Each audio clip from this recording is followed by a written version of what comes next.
안녕하세요. 여러분의 친절한 회계선생님 회원장입니다. 이번 강의에서는 부가가치세와 관련된 장부조회를 하면서 같이 문제를 풀어보실 건데요. 부가가치세 관련된 장부 중 시험에 출제되는 장부는 3가지가 있습니다. 첫 번째는 부가가치세 신고서, 두 번째는 세금계산서 합계표, 세 번째는 메인 매출장. 이렇게 3가지인데요. 하나씩 한번 해보도록 할게요. 첫 번째, 가장 많이 나오는 부가가치세 신고서입니다. 부가가치세 신고서를 들어가기 위해서는 메인 메뉴의 부가가치 탭으로 이동하신 다음 여기에 있는 부가가치세 신고서 메뉴로 들어가 주시면 됩니다. 그러면 다음과 같이 부가가치세 신고서가 나오게 되는데 가장 먼저 조회 기간을 입력하고 그 다음 신고 구분을 입력하면 여기 밑에 자료가 나오게 됩니다. 여기서 날짜, 즉 조회 기간을 입력하실 때는 부가가치세 기본 개념을 배울 때 과세기간이라고 하는 개념을 배웠었죠. 그래서 문제에서 요구하는 1기 예정, 1기 확정, 2기 예정, 2기 확정 신고 기간에 따라서 조회하는 기간을 이렇게 입력을 해주시면 된다는 점 참고해주세요. 그럼 예제 문제로 바로 가볼게요. 예제 문제, 회사 코드는 우측 상단에 주식회사 알로에인 점 참고해 주시고요. 부가가치세 신고서로 들어와서 하나씩 한번 찾아보겠습니다. 먼저 첫 번째, 1기 확정. 자, 1기 확정이면 4월부터 6월이죠. 그러면 4 엔터 엔터 그리고 6 엔터 엔터 이렇게 치면 날짜가 4월 초부터 6월 말까지가 입력이 되고 신고 구분은 정기신고로 엔터 이렇게 눌러주시면 됩니다. 그리고 다음과 같은 화면이 나오면 아니요 눌러주시면 됩니다. 여기에서 문제에서 요구하는 답을 한번 찾아볼게요. 문제에서 요구하는 답은 부가가치세 신고 기간 중 과세 표준 금액과 납부 세액 금액을 물어봤는데 우리가 부가가치세 신고서의 큰 틀은 빨간색으로 되어 있는 이 부분이 매출과 관련된, 즉 과세 표준, 회계에서 매출액이죠. 과세 표준과 매출 세액이 나와 있습니다. 그래서 왼쪽에 있는 이 금액들의 합계가 과세 표준 금액이고 오른쪽에 있는 이 금액이 부가가치세, 매출 세액이 되겠습니다.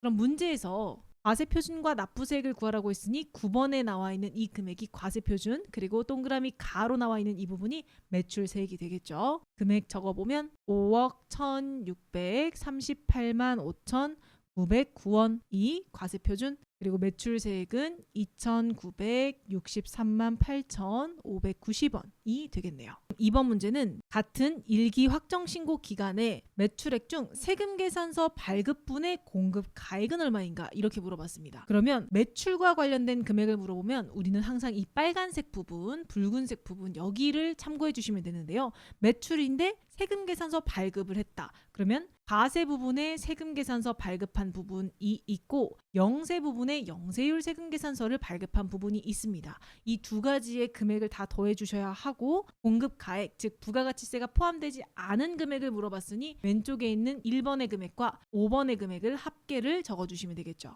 그래서 두 금액을 더하면 4억 9,438만 5,909원이 되겠네요. 그 다음 세 번째는 1기 확정 동일한 기간에 영세율 과세표준은 얼마인가 라고 물어봤습니다. 자, 여기 보시면 위에가 과세고 여기가 영세입니다. 그러면 영세율 과세표준은 세금계산서 발급분과 기타 부분을 합한 금액이 되겠죠. 즉 두 금액을 더한 2억 2천만 원이 되겠습니다. 4번, 1기 부가가치세 확정 신고기간 동일하죠. 세금계산서를 받은 고정자산 매입세액. 자, 이번에 매입이 나왔다면 이렇게 파란색으로 된 부분을 참고해 주시면 되는데요. 여기에서 세금계산서를 받았다고 하니 세금계산서 수취분이라고 하고 있는 이 칸, 여기에서 고정자산을 매입한 금액이라고 했으니 이 부분이 되겠네요. 그러면 고정자산 매입 세액을 물어봤죠. 세액. 그러면 오른쪽에 있는 이 20만 원이 문제에서 요구하는 답이 되겠죠. 그래서 답은 20만 원입니다. 자, 그 다음에 4월부터 6월에 고정자산을 매각하고 세금계산서를 발행한 금액, 공급가액의 합계액은 이렇게 물어봤습니다. 고정자산을 매각했기 때문에 팔았나? 하고 빨간색 부분을 찾아보니 여기에서 고정자산이라고 하는 단어는 어디에도 보이지 않는데요. 여기에선 찾을 수 없고 우리가 위에 있는 메뉴에 과표 명세라고 하는 버튼을 클릭해서 들어가 볼게요. 여기에서 과세표준 명세라고 하는 이 칸에 31번 수입금액 제외라고 하는 이 칸에 있는 금액이 고정자산 매각 등의 금액을 적는 곳인데요. 세부적인 내용은 소득세법과 관련이 있지만 우리는 지금 고정자산 매각하고 매각한 금액을 찾으라고 하면 과세표준 명세 메뉴로 들어와서 이렇게 수입금액 제외 금액을 보면 되는구나. 여기까지만 기억해 주실게요. 자주 출제되는 문제는 아니지만 출제된 적이 있어 문제에 한번 넣어봤습니다. 그러면 해당하는 금액은 100만 원 이렇게 적어주시면 되겠죠. 6번 일기 확정 날짜는 동일하고 부가가치세 신고서 중 그 밖의 공제 매입세액의 신용카드 일반 매입 공급가액은 얼마인가. 자, 그럼 매입세액이기 때문에 파란색 쪽 이쪽 부분 봐주시면 되고 여기에서 그 밖의 공제 매입세액은 여기에 나와 있죠. 그런데 신용카드 일반 매입 공급가액을 물어봤기 때문에 이 그 밖의 공제 매입세액라는 오른쪽에 있는 이 부분의 금액의 합계인데요. 여기에서 신용카드 매출 수령 금액 합계표 여기에 일반 매입 금액이 문제에서 요구한 신용카드 일반 매입 공급 가액이고 공급 가액은 부가가치세가 포함되지 않은 금액이기 때문에 41번에 30만 원이라고 적혀져 있는 이 금액이 답이 되겠죠. 그래서 답은 30만 원이 되겠습니다. 7번 일기 확정 부가세 신고 기간 중 신용카드로 매입한 사업용 고정자산의 금액. 자, 매입이기 때문에 파란색 부분 봐주시면 되는데 여기에서 신용카드로 매입했다라고 하면 그 밖의 공제 매입세액의 오른쪽에 신용카드 매출 수령 금액 합계표 여기란을 봐주셔야 한다라고 전문제에서 배웠죠. 그리고 고정자산 고정매입 고정자산의 금액이기 때문에 고정매입란을 봐주시면 됩니다. 여기에서 금액을 물어봤으니 1,000만 원이라고 적어주시면 되겠네요. 1,000만 원. 8번 일기 확정 신고 기간에 신용카드 사용에 따른 매입세액 공제액은 얼마인가? 그러면 신용카드 사용액은 그 밖에 공제 매입세액이 오른쪽에 나와 있는데 이번에는 매입액이 아니라 매입세액 공제액이죠. 그러면 오른쪽으로 이동해서 세액란에 적혀 있는 이 3만 원과 100만 원 두 개를 합해 주셔야 되겠죠. 왜냐하면 일반 매입인지 고정 매입인지 별도의 언급이 없었기 때문에 두 금액을 합한 금액이 답이 되겠습니다. 103만 원이 답이 되겠죠. 9번 일기 부가가치세 확정 신고 기간 날짜 동일하죠. 공제받지 못할 매입세액은 얼마인가? 자, 그러면 매입세액이기 때문에 파란색 부분 봐주시면 되고 공제받지 못할 매입세액은 16번에 이렇게 나와 있죠. 그런데 매입세액을 물어봤으니 오른쪽에 있는 금액을 답으로 적어주셔야 되겠네요. 그래서 306만 원이 답이 되겠습니다. 10번 일기 부가세 확정 신고 기간 중 매입세액을 공제받지 않은 공급 가액은 얼마인가? 위에는 세액을 물어봤고 이번에는 가액을 물어봤죠. 그러면 왼쪽에 있는 이 금액 즉 3,060만 원이 답이 되겠죠. 11번 일기 확정 신고 기간에 차가감하여 납부할 부가가치세액은 얼마인가? 그러면 빨간색이 매출액 즉 과세표준과 매출세액, 파란색이 매입액과 매입세액이죠. 그리고 여기 보시면 납부 환급세액 이렇게 나와 있는데 이 금액이 플러스면 납부해야 할 세액, 마이너스면 환급받을 세액입니다. 그래서 지금은 납부해야 할 세액이 632만 9,090원이 답이 되겠죠. 그래서 부가가치세 신고서 관련 장부조회 문제를 풀어봤는데요. 여기에서 큰 틀로 빨간색은 매출과 관련된 금액, 그리고 파란색은 매입과 관련된 금액 이렇게 생각을 해주시고 찾아주시면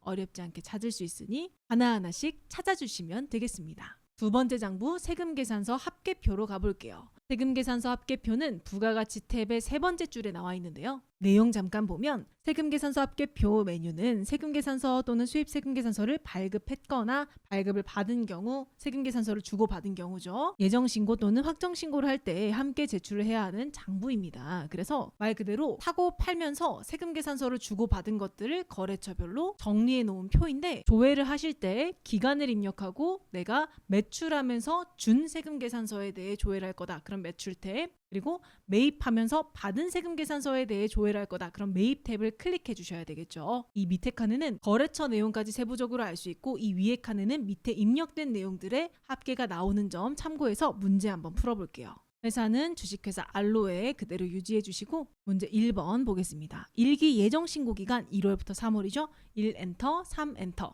그리고 나라 유통으로 발행된 매출 세금계산서의 매수와 공급가액 이렇게 해당하는 거래처로 발행 또는 수취한 세금계산서 등을 물어보면 세금계산서 합계표로 들어오시면 되고 매출이기 때문에 매출 탭에서 그대로 조회해 주시면 되겠죠. 엔터. 이렇게 치면 위에 매출 세금계산서의 총 합계와 밑에 세부적인 내용들이 나오는데요. 여기에서 라라 유통을 찾아주시면 되겠죠. 라라 유통의 매출 세금계산서의 매수는 3회 그리고 공급 가액은 2,870만 원 이렇게 적어주시면 되겠습니다. 두 번째, 일기 예정 신고 기간 날짜 동일하죠. 매출 세금 계산서의 매수가 가장 많은 거래처 코드. 자, 그럼 여기 나와 있는 이 매수들을 비교해서 가장 많은 거래처를 찾아주시면 되겠죠. 지금 가장 많은 거래처가 경희상사네요. 자, 그러면 경희상사 거래처 코드가 00139 이렇게 답을 적어주시면 되겠습니다. 3번, 일기 예정 신고 기간에 매출 세금 계산서 중 총 발급 매수와 공급가액은 각각 얼마인가?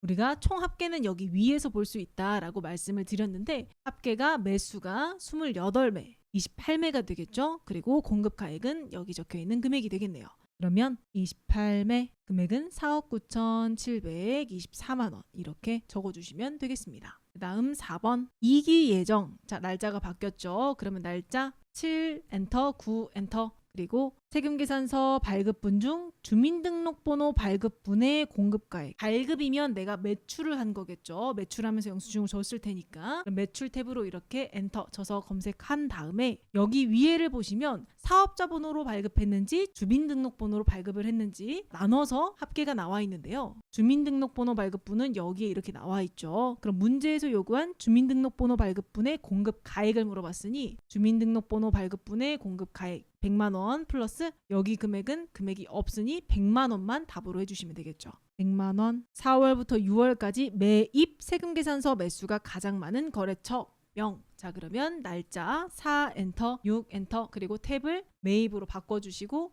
엔터 이렇게 눌러주시면 되겠죠. 그 다음에 탭을 전체 데이터 탭을 눌러주시고 여기에서 매수가 가장 많은 거래처를 찾아볼게요. 매수가 가장 많은 거래처는 호호꽃집이네요. 그래서 거래처명을 호호꽃집 이렇게 입력해 주시면 되겠습니다. 6번, 일기 확정 신고 기간 동안 머슬 상사로부터 수취한 매입 세금 계산서. 그럼 매입 세금 계산서고 날짜 그대로 봐주시면 되겠죠. 머슬 상사 찾아보면 여기에 있네요. 수취한 매입 세금 계산서의 매수는 3매, 그리고 공급 가액은 오른쪽에 있는 이 금액이겠죠. 1,130만 원 이렇게 작성해 주시면 되겠습니다. 우리가 세금계산서 합계표를 조회를 해봤는데 세금계산서의 매수 또는 거래처 관련된 세금계산서 등의 장부조회 문제가 나오면 세금계산서 합계표에서 조회를 하면 되는구나. 왜냐하면 부가가치세 신고서에서는 거래처까지는 볼 수가 없기 때문에 이렇게 생각해 주시면 되고, 조회하실 때는 매출에서 세금계산서를 발급한 걸 조회하라고 하는지 매입해서 세금계산서를 받은 걸 조회하라고 하는지 등의 내용을 파악하셔서 이렇게 문제를 풀어주시면 되겠습니다. 마지막 세 번째 장부는 메인 매출장인데요. 메인 매출장은 회계관리 탭으로 다시 가서 여기에 있는 메인 매출장 클릭해 주시면 되겠습니다. 교재에 보면 메인 매출장 메뉴는 메인 매출 전표에 우리가 입력했던 거래 내용들을 유형별로 상세하게 나타내는 보조 장부입니다. 장부조회 문제에서 유형에 해당하는 어떠한 걸 찾으라고 했을 때 메인 매출장에서 찾아주시면 되는데요. 문제로 바로 보도록 할게요. 회사 코드는 그대로 알로에로 유지해 주시면 되고, 일기 부가가치세 예정 신고에 반영된 예정 신고니 우리는 1월부터 1 엔터 그리고 3 엔터 그리고 자료 중에 현금 영수증이 발행된 과세 매출의 공급가액은 얼마인가. 자, 그러면 매출이기 때문에 우리는 여기에 2번 숫자 2번 이렇게 입력해 주시면 되고, 현금 영수증이 발행이 됐죠. 그러면 우리가 판매를 하고 현금 영수증을 발행하면 유형에서 과세 매출이니 현과라고 하는 이 코드로 메인 매출 전표를 입력하게 되겠죠. 그럼 지금도 현과 이렇게 선택을 해주시면 되고, 이렇게 입력하게 되면 이 기간 동안에 매출한 것 중에 22현과라고 하는 코드를 유형으로 사용한 거래들이 나오게 됩니다. 그러면 지금 건수는 하나, 둘, 두 개가 나왔고 공급가액에 이 금액들의 합계를 적어줘야 하니 여기에 나와 있는 분기가 1월부터 3월까지죠. 그래서 이 분기계를 답으로 적어주시면 되겠죠. 60만 원. 그 다음 두 번째, 당해연도 1기 예정 신고 기간 중 카드 과세 매출의 공급 대가 합계액은 얼마인가? 자, 카드 과세 매출. 그러면 날짜는 그대로 놔두고 매출도 그대로 놔두고 이번에는 유형을 카드 과세 매출. 자, 매출하면 카과 코드를 쓰실 수 있겠죠. 그래서 17카과로 바꿔주고 여기에서 공급 대가의 합계액이라고 했죠. 공급 대가는 공급가액과 부가가치세를 합한 금액이죠. 그렇기 때문에 여기 있는 합계 금액 중에 분기계 금액을 봐주시면 되겠네요. 그래서 공급가액을 물어봤냐 공급 대가를 물어봤냐에 따라서 이렇게 금액이 달라지니 이 부분 꼭 잘 체크해 주셔야 되겠죠. 답은 133만 원. 3번 일기 확정 부가세 신고 기간 중 날짜를 변경해 주셔야 되겠죠. 날짜 4 엔터 엔터 6 엔터 엔터 그리고 매입세 공제되지 아니한 건수 자 그러면 매입이니까 3번 매입으로 바꿔주시고 공제되지 아니한 건수는 불공 54 불공 이 코드로 조회를 해주셔야 되겠네요. 그래서 54 불공 클릭해 주시고 건수와 공급가액을 각각 물어봤으니 건수는 분기계로 보면 건수는 2건 그리고 공급가액은 여기에 있는 이 금액이죠. 3,060만원 3,060만원 이렇게 적어주시면 되겠습니다. 4번 일기 확정 신고 기간. 자, 일기 확정이면 4월부터 6월까지죠. 영세율 세금 계산서를 발행한 건수. 자, 발행했다고 하면 매출 코드로 조회를 해주셔야 되겠죠. 자, 매출 코드 그리고 영세, 12영세 이렇게 하시면 되겠네요. 여기에서 건수는 한 건밖에 없으니 한 건 이렇게 적어주시면 되겠죠. 그 다음 10월부터 12월까지 날짜 변경할게요. 10 엔터 엔터 12 31 수취했다고 하면 내가 물건을 사고 받은 거겠죠. 매입 코드 써주시고 계산서이니 우리가 계산서면 면세 품목을 샀을 때 계산서를 주고받았었죠. 53 면세 이렇게 입력해 주시면 수취한 금액을 물어봤으니 여기에 나와 있는 이 금액이 되겠죠. 그래서 금액은 114만원 이렇게 메인 매출장에서 답을 찾아봤습니다. 부가가치세 관련된 장부를 조회할 때는 부가가치 탭의 부가세 신고서, 세금계산서 합계표, 그리고 회계관리의 장부관리의 메인 매출장 이렇게 세 가지 장부를 조회하는 문제들이 출제가 되는데요. 일반적으로는 부가가치세 신고서가 가장 많이 나오는 편이고 거래처와 관련됐다 그러면 세금계산서 합계표 유형별로 장부를 조회해야 한다라고 하면 메인 매출장에서 조회가 가능한 점 참고해 주시면 되겠습니다. 부가가치세 관련 장부 조회 세 가지를 보셨는데요. 이번 강의는 여기서 마무리하도록 하고 우리는 다음 강의에서 뵐게요. 안녕.